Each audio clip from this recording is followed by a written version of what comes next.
9장 1절만 같이 보셨으면 좋겠습니다.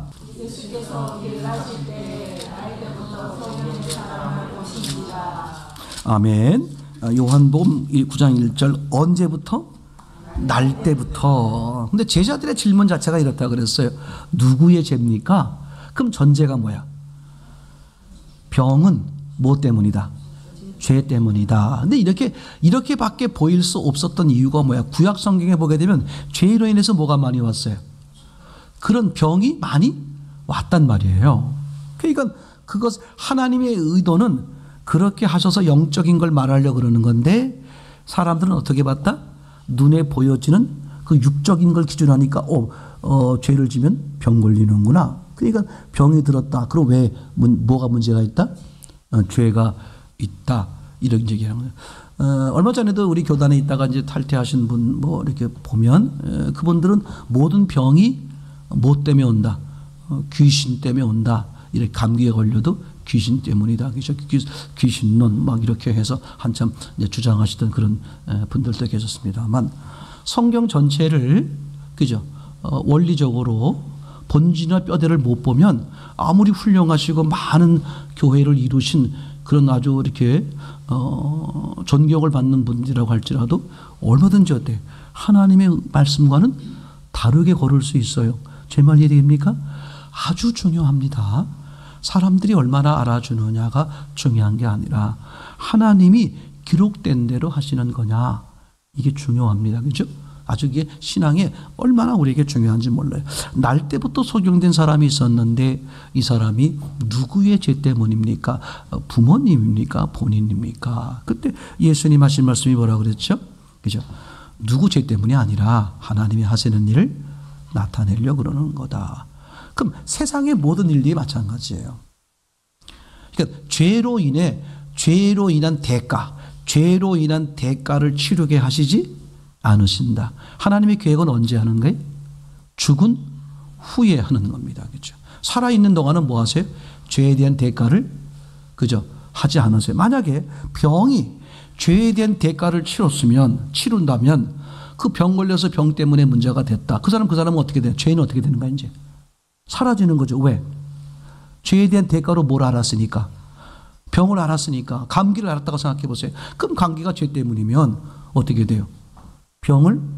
그 사람은 병 걸렸었으니까 그 죄값은 치른 거죠. 이해가 되겠죠? 그러면 성경 전체가 어떻게 돼요? 모순되잖아요.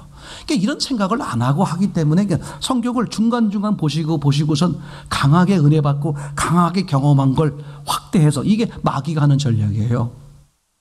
한 부분을 가지고 전체를. 우리 엄마들이 그런 아주 마귀 전략을 잘 사용하시죠. 에휴, 그 남자들이란, 아유, 죄다 도둑놈들이야. 그래서 한 12번쯤 결혼하시나 봤더니 한 번 결혼하셔가지고 여전히 함께 살고 있는데 남자들이란 죄다 도둑놈. 아니, 당신이 그 남자 한 년 남자 받고 안 살아봤는데 죄다 도둑놈인지 어떻게 알아? 그런 것처럼 또 남자들은 안 그래. 아유, 여자들은 다 여우야. 무슨 뭐 애들은 다 토끼야. 뭐. 아이고, 그죠? 이게 부분을 가지고 확대해서 이게 마귀의 전략이에요. 이게 악한 영의 전략. 절대 속으면 안 돼요. 하나님은 먼저 뭘 하신다? 전체를 보게 하신다. 그래서 교회를 처음 나오시면 먼저 할 일이 뭐냐면 성경을 그냥 통으로 읽으세요. 그냥 통으로 읽으시는 게 중요해요. 성경을 안 읽으면 안 돼. 왜? 성경을 통해 하나님을 아는 건데. 그러니까 여기저기서 띄엄띄엄 듣거나 어느 부분을 보다가 강하게 은혜 받고 강하게 기적이 일어나 그러면 그 사람은 어디에 꽂혀? 그 부분에 꽂혀요. 그 부분에 꽂혀서 그 하나님을 성경 전체 하나님으로. 이거 얼마나 많은지 압니까? 얼마나 무서운 일인데 그래요. 자기가 경험한 예수님, 자기가 경험한 하나님, 그걸 전부로 아니까 예수님이 어떻게? 병을 고쳐주고 나서도 절대 말하지 마라. 나가서 전하잖아요. 그러니까 예수님 어떡하죠? 많은 사람들이 몰려오는데 도망가 버리셔. 이게 아무것도 아닌 게 아니에요. 예수님을 망치는 일이야. 사람들이 얼마나 그런 짓 하는데 자기 감정이 상한 거야 지금. 자기가 불안한 거야. 근데 하다가 막 예수님을 끌어들여가지고 누구만 몰랐다? 본인. 참 신기해. 그죠? 하나님은 알게 하는데 마귀는 모르게 한다. 그냥 모르게 하면 마귀가 알아요. 마귀는 사람이 그냥 모르게 하면 사람이 어떻게 난 모르는구나. 그럼 아는 걸 찾을까 봐 잘못 알게 해놓고 그럼 사람은 어떻게 여겨? 안다. 그 마귀는 이제 숨어서 박수 치는 거예요. 잘했어. 그죠? 무서운 거죠. 자, 계속해서 요한복음 9장을 보면 하나님의 하시는 일을 나타내는 거다. 이렇게 말하잖아요. 그러면 이제 이 소경을 고치는데 어떻게 고칩니까? 과정이 복잡하게 고쳐요. 아니, 예수님 전능하신 분인데 눈을 떠라. 무슨 말씀을 하셔? 그 문둥병자, 마태복음 8장에 등장하는 문둥병자처럼, 그죠? 주께서 원하시면 내 병이 낫습니다. 말하실 것도 없어. 뭐만 하면 돼. 원하시면 창세기 1장 1절에 하나님이 하늘과 땅을 만드실 때도 말을 하셨어요? 안 하셨어요? 안 하셨잖아. 말씀을 안 하시고 마음에 먹기만 해도 우주 만물을 창조하는데 그같이 뭐 소경 눈뜨게 하는 거 뭐 얼마나 쉬워. 근데 예수님이 어떻게 하신다? 9장 내용에 보면 참 이상한 내용들이 많죠. 땅에 침을 뱉으셔서 진흙을 이겨가지고 눈에 또 바르.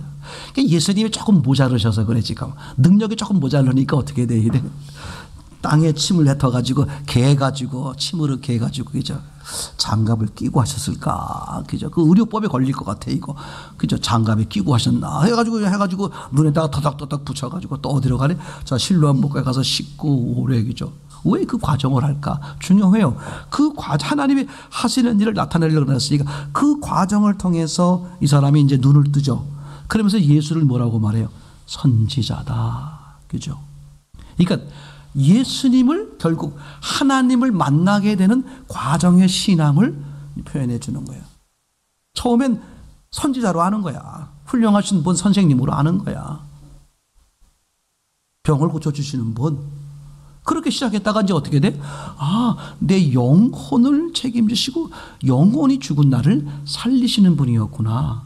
이렇게 하면서 이제 하나님이 하시는 일을 나타내는 걸 요한복음 9장의 이 소경을 통해서 아주 명백히 우리에게 어떻게 말씀을 해주고 계시는 것이죠.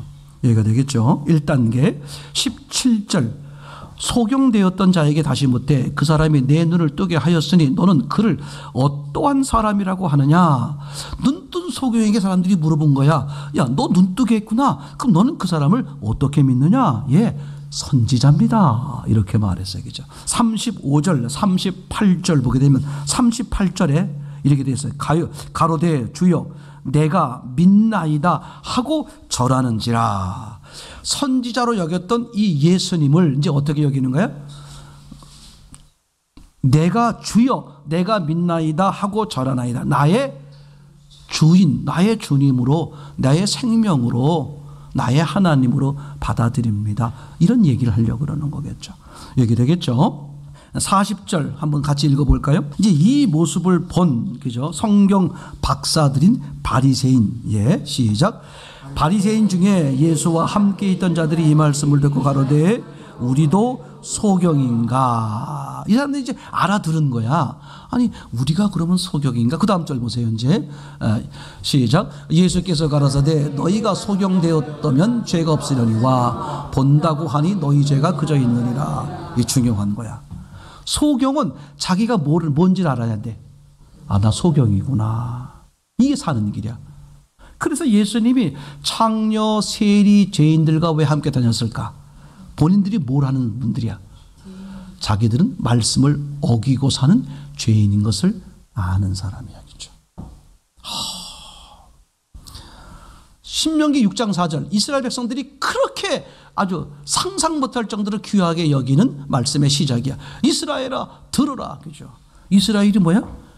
교만한 자들아 이런 얘기잖아요. 이 어리석은 자들아 깨닫지 못하는 자들아 너희는 들어야 된다. 자기들은 어떻게 여기는 거야? 우린 다 알아. 더 이상 들을 게 없어. 그래서요 듣지 않은 사람들이 뭘 하는지 알아? 자꾸 만나면 말을 해. 여러분 가만히 보세요. 또 어떤 사람은 이제 만나잖아요. 이렇게 항명희 권사님 이렇게 이제 뵈면, 만약에 배구 둘이 이렇게 가만히 뵈고 있는데 이게 막 어색해. 그럼 어떻게 해야 돼? 뭔가 막 이게 문제 있는 거야. 여러분 한번 권사님들 보세요. 30분을 쳐다보고 있어도 그냥 마냥 아름답고 마냥 편안해. 이래야 되는데 이게 3초만 눈을 마주쳐도 어색해. 뭔가 자꾸 뭘 해야 돼. 그러니까 이제 그래서요. 자꾸 말을 꺼다 보니까 말의 실수가 앞뒤가 안 맞고 막 이렇게. 그러니까 내가 모른다는 사실을 알면 입을 다문다니까. 뭐 하려고? 들으려고. 그렇죠? 근데 잘못 하시는 분들이 뭐해? 난 안다 이거야. 그냥 자꾸 뭐해? 말하려고 그러는 거야. 그래, 그 말이 무슨 말인데? 엉뚱한 말이 나오는 거잖아요. 그렇죠? 그래서 41절 예수님, 너희가 소경되었다면 죄가 없는데 여전히 본다고 하니? 그죠? 무슨 뜻입니까? 자기들이 소경인 것을 모르고 있다 그런 말이지. 사실은 소경인데 이게 어떤 장면하고 똑같아요. 하나님을 떠나니까 무슨 일이 벌어졌어? 눈이 번쩍. 창세기 3장 7절과 똑같잖아요. 하나님을 떠나고 나니까 어떻게? 아담 하와 눈이 밝아져서 벗은 게 보이더니 그 본인은 어떻게 생각하는 거야? 나는 눈을 떴어. 난 정상이야. 그러니까 예수 믿지 않는 사람들이, 하늘의 세계를 못 본 사람들이 자기는 정상이야. 그러면 예수 믿는 사람들, 하늘 세계를 보는 사람들은 저것들은 미쳤어. 적당히 믿어. 이런 거 있잖아요. 그렇죠? 얼마나 그게 슬픈 얘기예요. 이제 그 다음에 11장 얘기를 잠깐 보겠습니다. 10장은 이제 예수님의 얘기가 쭉 나오죠. 나는 문 이런 얘기를 쭉 하시면서 11장에 보게 되면 뭐가 나온다? 나사로 이야기가 등장을 하죠. 11장 1절을 보겠습니다. 어떤 병든 자가 있으니 이는 마리아와 그 형제 마르다의 촌 베다니에 사는 나사로라. 이 마리아는 향유를 주께 붓고 머리털로 주의 발을 씻기던 자요, 병든 나사로는 그의 오라비러라. 이렇게 말하고 있죠. 그죠? 나사로가 병들었다는 소식을 듣죠. 그래서 이제 예수님에게 소식을 전했어요. 근데 이제 이 마리아 식구들은 알아. 예수님이 자기 식구들을 사랑하신다는 것을. 그리고 예수님도 이 마리아 식구들을 사랑하셨어요. 그래서 그러니까 이제 연락을 취했으니까 금방 오실 것으로 생각을 한 거죠. 근데 예수님이 그 병들어서 죽고 간다는 소리를 듣고선 안 가셔. 그리고 이틀이 지나니까 그때 가서 가신대. 그죠? 제자들은 이해가 됐어요. 왜 안 가시는지. 왜냐하면 얼마 전에 지금 우리가 어디 있었어요? 그 나사로가 있는 그쪽 지역에 있다가 무슨 일이 벌어졌어요?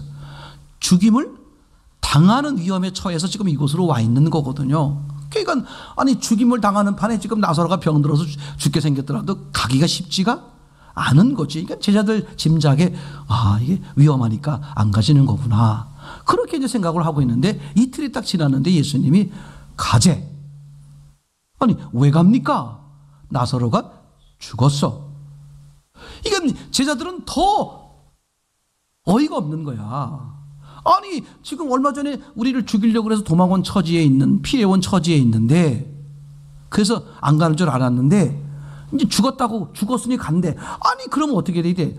죽기 전에 그러면 목숨 걸고 죽기 전에 가셨어야지. 그 지금 가면 뭐 죽어버렸는데 무슨 소용이 있어. 이게 이제 뭐야? 육을 기준하는 사람의 한계죠. 기준이 뭐다? 육이야. 육이 어떻게 보는 거야? 왜 죽는 걸 두려워할까? 보세요, 여러분. 왜 죽는 걸 두려워하겠어요? 이거 정말 중요한 얘기 들으셔야 돼. 영적인 얘기는. 왜 죽음을 두려워해? 본인이 어떻다고 여기니까? 살았다고 여기니까 그러는 거야. 살았다고 여기니까 뭘 두려워하는 거야? 죽을까 봐 두려워하는 거야. 그럼 그분이 살았다고 말하는 기준이 뭐야? 육이야. 그래서 예수님께 몰려오는 모든 사람들이 다 언제 와? 죽기 전에 병들었을 때 오는 거야. 죽은 다음엔. 그죠? 회당장이 예수님께 우리 딸이 죽어갑니다 예수님. 근데 연락이 왔어. 죽었습니다. 더 이상 선생님을 괴롭게 마옵소서. 왜? 죽으면 끝이다. 다 그렇게 생각하는 거란 말이죠. 이것은 마르다 마리아 다 마찬가지였어요. 이틀 후에 예수님이 이제 나사로가 죽은 다음에 가니까 마르다뿐만 아니라 마리아조차도 뭐라고 말해. 아이고, 살아있을 때 오셨더라면 좋았을 텐데. 맞아요, 부활. 이 다음에 부활하는 거 믿습니다. 지식이야, 지식. 이 중요해요, 여러분. 그러니까 그죠? 예수님은 왜 죽은 다음에 가시느냐? 예수님이 오신 목적이 뭐다? 죽은 자를 살리는 거다. 그거 얘기하려고 그러는 거야. 그러니까 죽지 않았으면 예수님 첫날 만나도 소용. 근데 사람들은 몰려와. 왜? 죽지 않으려고 교회 나오는 거야. 죽지 않으려고. 그 사람은 절대 못 살아요. 죽지 않으려고. 예수님은 뭐 때문에 왔는데? 죽은 자를 살리려고. 그러니까 교회 오신 여러분들 뭘 인정해야 돼? 난 죽었다는 걸 인정하셔야 돼. 절대 임하지 않아요. 이건 속으면 안 됩니다. 죽을 것이다가 아니야. 죽었다, 그죠? 마태복음 7장 7절, 7장 13절, 14절에 보게 되면, 그죠? 좁은 문, 넓은 문 이렇게 등장합니다, 그죠? 좁은 문은 천국을 상징하는 문, 천국 들어가는 문, 넓은 문은 지옥 들어가는 문, 그죠? 근데 이렇게 사본에 보게 되면 좁은 문은 다 있는데 넓은 문이 있는 사본이 있고 없는 사본이 있어요. 게이트가 있는 데가 있고 없는 데가 있고, 넓은 지옥엔. 그러니까 제 개인적 견해로 봤을 땐 지옥에는 문이 없다.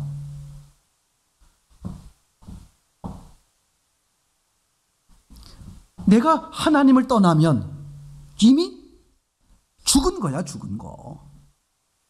이 상태로 유지하다가 계속 가면 뭐야? 그게 지옥이야. 그러니까 지옥은 따로 들어가야 될 문이 있는 게 없다. 다만 뭐는 문이 있어야 돼? 천국. 그래서 요 앞에 요한복음 10장에 보면 예수님이 문이라는 거예요, 문. 예수님을 통과하지 않으면 천국에 못 들어간다. 그럼 보세요. 천국을 들어가는 문을 통과하지 않으면 나는 어디 있는 거야? 천국 바깥에 있는 거야. 그 바깥이 어디야? 그죠? 죽은 곳이요, 어둠이요, 지옥이. 그런 얘기잖아요. 이 성경을 바로 보면요, 절대로 어떻게 됩니까? 엄한 데로 끌려가지 않게 돼요. 시대를 바로 이렇게 분별할 수 있게 되겠죠. 자, 이제 그 나사로 얘기를 계속해서 해보면 예수님의 지금 초점은 죽은 자를 살리러 온 건데 사람들의 초점은 죽을까봐 죽지 않게 해달라는 거거든요. 이거 완전히 초점이 다른 거야. 그래서 하나님은 죽은 자를 살리시는 걸 이제 자꾸 이렇게 보여주기 위해서 고난을 허락하시는 거예요. 그럼 고난이 어디까지 간다? 이걸 만드는 거예요. 아유, 포기. 저도 그런 경우 많아요. 계속 그 문제를 계속 붙들고 있다가 어느 날, 에휴,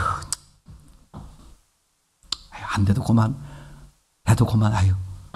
근데 나 그런 경우 많아요. 그때 하나님이 역사하는 걸 본 경우 많아요. 내 마음이 어디 가길 바래? 죽었다. 난 방법이 없다. 두 손을 들 때 하나님이 일하셔. 이거요, 만고의 진리입니다. 근데 처음에는 우리가 고난에 있으면 어떻게 돼? 이걸 빨리 피하거나 없애서 어떻게 내가 지금 살아있는 걸 계속 유지하려고 그러는 거잖아요. 이 긴 싸움을 하는 거야. 그러니까 수많은 시간을, 수많은 연수를 다 허비해버리는 거야. 빨리 도셔야 돼, 빨리. 근데 다시 말씀드리면 60 넘어가면 이게 잘 안 놔져요. 자기 하고 싶은 대로 하지 마세요. 우리는 치매 세대야, 치매 세대. 급작하게 아주 저 어려움 그냥 밥 굶는 시대에서 배부른 시대로 아주 갑자기 변한 그 혼란 속에 아주 막 성장하기에 바빠가지고 화장실에 갔다가 뭔 일도 잊어버리고 막 할 정도로 그렇게 하다 보니까 정신세계가 복잡한 세계. 그래서 우리 세대, 우리 바로 우회 세대부터 해서 이분들이 치매가 많이 걸릴 확률 세대예요. 왜? 너무 정신적으로 복잡하게 저 밑바닥에 있다가 막 선진국이라는 한순에 막 올라와가지고요. 이게 다른 나라는 이런 예가 없다 그래요. 그래 정신적으로 얼마나 번잡하겠어. 이게 이제 언제 나타나? 아니, 그 정도처럼 60, 70이면 불러가시면 좋은데 100세까지 안 불러가신대. 농담 아니에요. 뭘 정리하셔야 된다? 정신세계를, 마음세계를 정리하셔야 돼. 뭐밖에 없어. 또 이르시되 너희에게 평강이 있을지어다. 그냥 그러면서 숨을 내쉬며 가라사대 성령을 받으라. 누구밖에 없다. 성령이야. 말씀이야. 예수 그리스도 그분에게 나를 온전히 내어드릴 때 이 모든 게 회복되고. 맞습니까? 절대 속지 마세요. 내가 끌어안고 있으면요 안 됩니다. 대봤자 다 어떻게 돼? 이 땅에 있다가 없어져 버리는 거야. 내가 그분에게 넘겨드릴 때 그게 영원하게 돼. 그게 뭐든 간에 물질이든 건강이든 자식이든 뭐든 간에 여러분요 내 명예, 내 자존심도 내가 지키려고 그러면 어리석은 거야. 그분이 진짜 주시는 명예, 진짜 주시는 자존감, 그죠? 아니 진짜 얼마나 중요한지 몰라. 자, 이제 그렇게 하고선 11장에 이제 나사로 이야기를 이제 이어가게 되는 거죠. 4절만 먼저 읽어볼게요. 4절 시작. 예수께서 들으시고 가라사대 이 병은 죽을 병이 아니라 하나님의 영광을 위하여 하나님의 아들로 이를 인하여 영광을 얻게 하려 함이니라. 아멘. 지금 앞에 사건 소경 사건하고 동일하잖아요. 그죠? 목적이 뭐다? 그죠? 하나님의 영광을 드러내기 위해서 45절을 봐야 됩니다. 예, 시작. 마리아에게 와서 예수의 하신 일을 본 많은 유대인들이 저를 믿었으나. 그러니까 마리아에게 와서 왜 왔어요? 나사로가 병들었고 죽었다는 것 때문에 오지 않았어요. 근데 예수님이 오셔서 이제 나사로를 살린 거잖아요. 이제 그것을 보고 어떻게 됐습니까? 많은 사람들이 어떻게 했다? 유대인들이 저를 믿었다는 거예요. 46절 시작. 그 중에 어떤 자는 바리새인들에게 가서 예수의 하신 일을 고하니라. 그죠? 그러니까 이게 무슨 뜻입니까? 이렇게 이제 믿고 다 그랬잖아요. 그러면 이게 진짜 믿음이 돼야 될 거 아닙니까? 근데 진짜 믿음이 안 되는 거야. 왜 바리새인들에게 고해? 야, 내가 예수님 만나서 내가 이 바리새인들을 전도해야지. 그런 얘기가 아니라, 그죠? 진짜 믿음이 안 되는 거예요. 이게 무슨 얘기냐 하면, 그죠? 다른 말로 말하면, 그 도마의 신앙 고백과 똑같은 거예요. 만져보고 눈으로 보고 생긴 믿음으로 진짜 믿음이 안 된다. 그 얘기 계속 하려고 그러는 거예요, 지금 얘기가. 그래서 성경은 뭐라고 말해? 보고 믿는 게 아니라 보지 못하고 믿는 자. 그죠? 그럼 보지 못했는데 어떻게 믿어? 신념. 보지 못했지만 분명히 저 사람의 그 주머니 속에는 반드시 5만 원이 있어. 이건 자기 신념, 자기 주장이지. 근데 성경이 말하려고 하는 보지 못하고 믿는다는 것은 사람의 기준이나 사람의 주관이나 사람의 지식이나 사람의 신념으로 믿는 게 아니라 사람 쪽이 아니라 하나님 쪽에서 알게 믿어지게 하셨다. 그 얘기 하려고 그러는 거죠. 이건 성령이 역사해서 생긴 믿음. 우리가 성경을 있는 대로 보면 있잖아요. 누가 역사하신다? 성령이 역사하면 어떻게 된다? 그 사건이, 그 하나님의 음성이 믿어지는 거예요. 그게 진짜거든요. 얘기되겠죠? 예, 그래서 그 점을 여러분 놓치지 않기를 이제 바랍니다. 자, 그러면 조금 더 보면 이제 이번엔 12장을 보겠습니다. 유월절 여세 전에 예수께서 베다니에 이르시니 이곳은 예수께서 죽은 자 가운데서 살리신 나사로에 있는 것이라. 아멘. 그죠? 그러면서 이제 무슨 얘기가 벌어집니까? 여인이 향유를 붓는 사건이 이제 벌어지는 거죠. 이게 아주 중요합니다. 그런데 11장 다시 앞을 보세요. 11장 1절을 보면 어떤 병든 자가 있으니 이는 마리아와 그 형제 마르다의 촌 베다니에 사는 나사로라. 이 마리아는 향유를 주께 붓고 머리털로 주의 발을 씻기던 자요. 이렇게 되어 있죠. 그러니까 11장 1절에 이 마리아가 향유를 부은 그 나사로 그 집에서 벌어지는 지금 얘기를 하는 거죠. 그런데 12장에 와서는 이제 이 마리아가 향유를 붓는 사건을 얘기하는데 누구를 등장시켜요? 죽었다가 나사로가 살아난 걸 이제 등장시키죠. 자, 그러면 마리아 향유 붓는 사건이 먼저일까?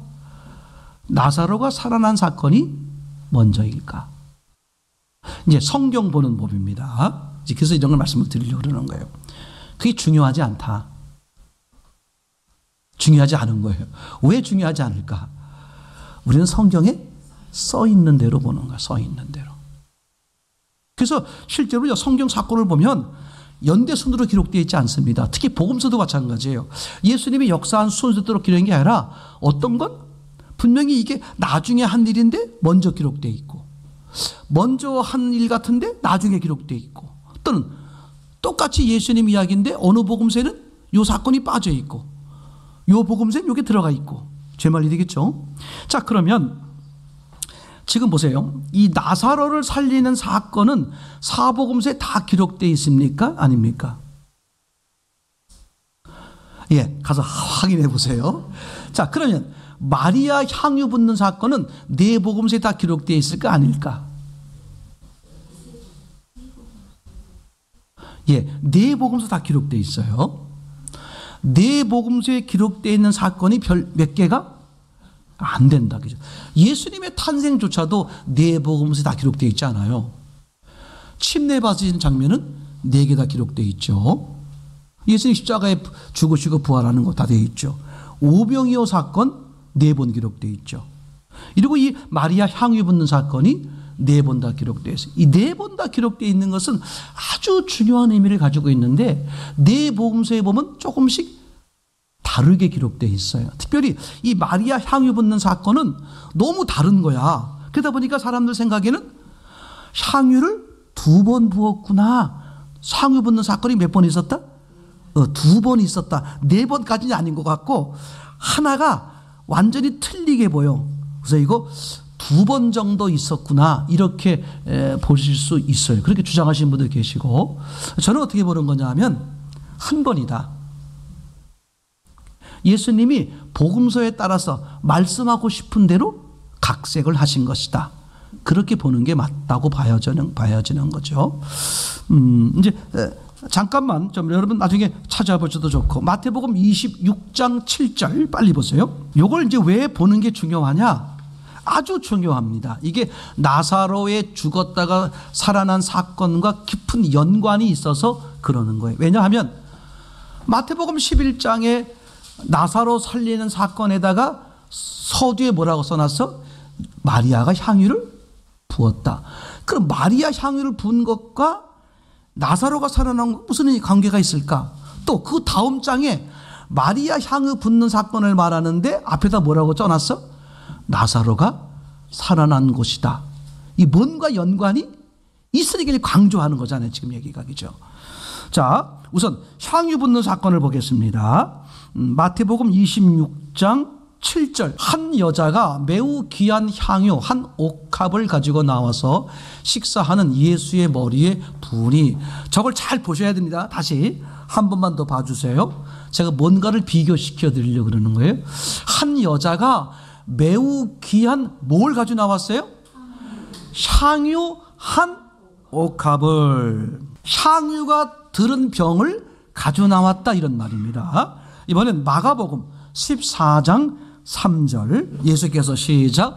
예수께서 베다니 문둥이 시몬의 집에서 식사하실 때 한 여자가 매우 값진 향후 곧 순전한 나도 한 옥합을 가지고 와서 옥합을 깨뜨리고 예수의 머리에 부으니. 자, 여인이 뭘 가지고 나왔어요? 향유가 들은 옥합을 가지고 나왔어요. 자, 이번엔 누가복음을 보겠습니다. 7장 37절 그 동네에 시작. 그 동네에 죄인인 한 여자가 있어 예수께서 바리새인의 집에 앉으셨음을 알고 향유 담은 옥합을 가지고 와서 예수의 뒤에 그 발 곁에 서서 울며 눈물로 그 발을 적시고 자기 머리털로 씻고 그 발에 입맞추고 향유를 부으니. 그죠? 예수님이 초대를 받았는데 그 초대 받은 집에 무슨 일이 벌어졌어요? 이제 식사를 하는데 한 여인이 등장을 해서 예수님의 그 발에, 그죠? 눈물로 발을 씻기고 향유를 발에 붓는 그런 장면이 나오죠. 그때 37절에 뭐라고 되어 있습니까? 37절 시작. 그 동네에 죄인인 한 여자가 있어 예수께서 바리새인의 집에 앉으셨음을 알고 향유 담은 옥합을 가지고 와서. 이 동네가 어디예요? 여기 베단입니다. 베단이. 예. 여기 한 바리새인이 예수님을 초대해서 왔잖아요. 이게 다른 복음서에 보면은, 그죠? 문둥병자였던, 그죠? 사람이, 시몬이 이렇게 이제 이게 초대해서 하는 장면. 그리고 너는 발 씻을 물도 주지 않았는데 여인은 발 씻을 물을, 뭐 이렇게 이제 장면이 나오잖아요. 자, 그 다음에 이제 요번엔 요한복음 12장 3절 시작. 마리아는 지극히 비싼 향유 곧 순전한 나도 한 근을 가져다가 예수의 발에 붓고 자기 머리털로 그의 발을 씻으니 향유 냄새가 온 집에 가득하더라. 어떤 차이점이 있나요? 예, 요한복음에는 병이 없죠. 옥합이 없어요. 요한복음은 뭐가 남아요? 향유, 기름만 나와, 기름. 마태복음, 마가복음, 누가복음에는 반드시 향유를 그냥 두는 게 아닙니다. 반드시 어떻게 되는 게? 밀봉된 병에 보관하는 거거든요. 그러면 향유를 가지고 나오려면 뭘 가지고 나와야 돼요? 병, 옥합을 가지고 나와야 되겠죠. 제 말 이해되겠죠? 얘기됐습니까? 자, 그러면 보세요. 우선 이 향유가 들은 병을 가지고 나와서 마태복음, 마가복음에는 머리에 붓는 것으로 기록되어 있습니다. 이렇게 머리에 붓는 거예요. 마태복음, 유대인들아, 이분이 기름 부음 받은 자 메시아다, 그 얘기하는 거예요. 마가복음, 이방인들아, 이분이 기름 부음 받은 자 메시아다, 이렇게 말하는 거죠. 얘기되겠죠? 그래서 이제 향유를 부으려면 반드시 어떻게 돼야 돼? 옥합을 깨죠. 그죠? 마가복음엔 옥합을 깨트려서. 그리고 마태복음엔 옥합을 깨트렸다 말은 안 나오지만 향유가 들은 옥합을 가지고 나와서 부었으니까 깨트렸다, 그 얘기가 되겠죠. 그죠? 얘기 되겠죠? 자, 누가복음을 다시 보겠습니다. 7장 37절. 그 동네에 죄인인 한 여자가 있어 예수께서 바리새인 집에 앉으셨음을 알고 향유 담은 옥합을 가지고 와서. 어떻게 됐어요? 향유가 담긴 옥합이야. 자, 여기 보세요. 이 물병처럼 이렇게 열면 안 깨트리고 되는데 향수는 그게 안 되는 거예요. 반드시 어떻게 돼야 돼? 깨트려야 돼. 그러니까 향유를 불려면 어떻게 돼야 돼? 깨트려야 되죠. 그러면 이 깨트린다는 게 뭐냐? 마태복음의 초점은 똑같이 깨트리는 거예요. 그죠? 이 여인에게 있어서 향유는 뭘 상징하느냐? 그죠? 이건 여인 자체를 말하는 거다. 그러면서 뭘 증명하는 거예요? 마태, 마가에선 이분이 메시아다 그 얘기야.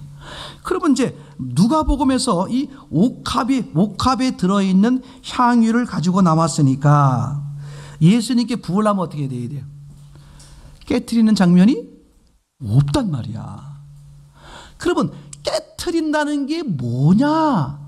누가복음의 첫 번째 특징, 마태복음은 유대인들에게, 마가복음은 이방인들에게, 누가복음은 첫 번째 특징이 뭐야? 예수님과 각 개인의 관계. 그죠? 이 깨트림, 이 관계를 뭘로 표현했느냐? 이 여인이 울며. 그죠? 무슨 뜻이야? 자기를 다 내려놓고. 입은 어디 앞에? 발 앞에.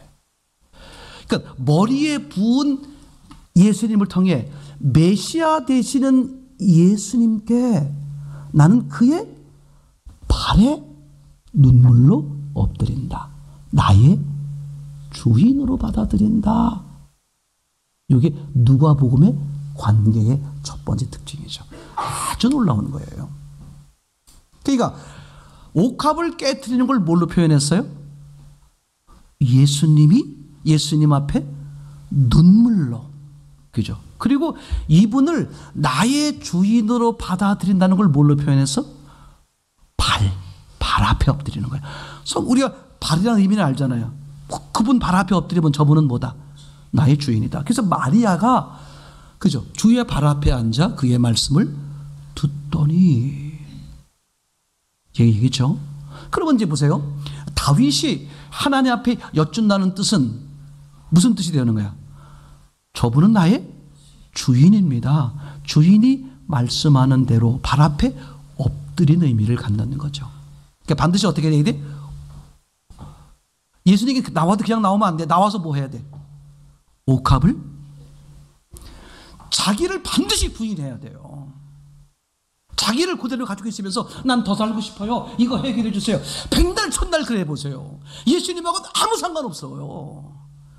교회 신앙이 안 되는 이유가 그것 때문이야. 직분은 높아지는데 왜 신앙이 안 될까? 초점이 달라. 나는 현재 살았어. 죽지 않아야 돼. 그러니까 모든 사람들이 뭘 찾는 거야? 영생수를 찾는 거야. 왜? 죽지 않으려고. 예수님은 정반대야. 네가 죽어야만 진짜 생명이 온다. 이게 초점이 다르니까 이게 안 되는 거야, 신앙이. 그죠? 그럼 교회 앞에, 예수님 앞에, 발 앞에 왔을 때 어떻게 해야 돼? 앉는다는 의미가 뭐야? 그죠? 부르심이 온다는 의미가 뭐야? 나는 발 앞에 엎드렸다. 나는 주님으로만 살 수 있다. 난 아무것도 없다. 난 죄인이다. 난 흙에 불과하다. 내가 할 수 있는 건 아무것도 없어. 나는 그냥 받아들이는 것뿐이야. 주의 말씀 하옵소서 듣겠나이다. 이게 신앙의 전부다. 그런 얘기죠. 그죠? 이게 누가복음에 나와 있다. 그죠? 그래서 복음서의 기준은 누가복음이다. 누가복음이 있으면 앞쪽에 마태복음, 유대인들아 엘리 엘리 라마 사박다니 너희들은 죄인이다. 마가복음 동일하죠. 엘리 엘리 라마 사박다니 너희는 죄인이다. 그죠? 그래 놓고 누가복음에서는 뭐야? 죄인, 유대인이든 이방인이든 죄인과 하나님과 연결시켜주는 중보자로서 누가복음에 예수님이 등장하잖아요. 그죠? 아버지, 저들을 죄를 용서해 주세요. 왜? 몰라서 그렇습니다. 네가 나와 함께 낙원에 이르리라. 내 영혼을 아버지께 의탁합니다. 철저하게 중보자로서의 모습을 보이는 거잖아요. 그죠? 누가복음이 신앙의 중요한 기준이에요. 자, 그러면 이제 요한복음, 결론적으로 요한복음에 가면 어떻게 되느냐. 2절, 거기서 예수를 위하여 잔치할세. 마르다는 이를 보고 나사로는 예수와 함께 앉은 자 중에 있더라. 마리아는 지극히 비싼 향유 곧 순전한 나도 한 근을 가져다가 예수의 발에 붓고 자기 머리털로 그의 발을 씻으니 향유 냄새가 집에 가득하더라. 자, 자, 3절 꼭 보셔야 돼요. 마리아는 지극히 비싼 향후 곧 순전한 나드 한 근을 가져다가 예수의 발에 붓고 자기 머리털로 그의 발을 씻으니 향유 냄새가 집에 가득하더라. 뭐가 빠졌어요? 옥합이 없잖아. 그 무슨 뜻이야? 부었으니까 옥합은 이미 깨졌다. 언제 깨졌을까? 1절이지 1절. 시작. 6월절 엿새 전에 예수께서 베다니에 이르시니 이곳은 예수께서 죽은 자 가운데서 살리신 나사로에 있는 것이라. 나사로의 죽음. 그죠? 그러니까 마리아는 뭐야? 나는 죽었다. 이 죽었다는 게 무슨 뜻이야? 옥합을 깼다. 그래서 이 요한복음엔 옥합이 안 나와. 왜? 이미 깨졌다. 이게 신앙이 얼마나 중요한 말인지 몰라요. 재밌는 이야기가 아니라 이게 생명이고 이게 실제란 말이야.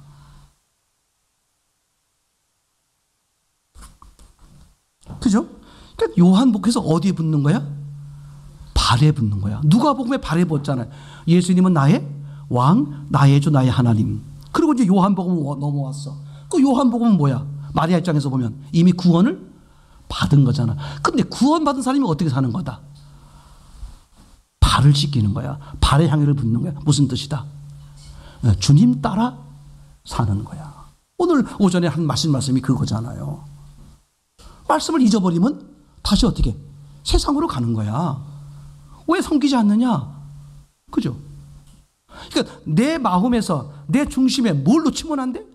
말씀을 놓치면 안 돼. 예수님을 놓치면 안 돼. 그러면 나는 그냥 갓길로 가는 거예요. 맞습니까? 그러니까 요한복음에서 이 향유를 붓는 여인이 어떻게 살아야 되느냐? 거듭났어도 계속 어떻게? 주의 발 앞에. 그죠? 그런 은혜가 넘치시기를 소원합니다.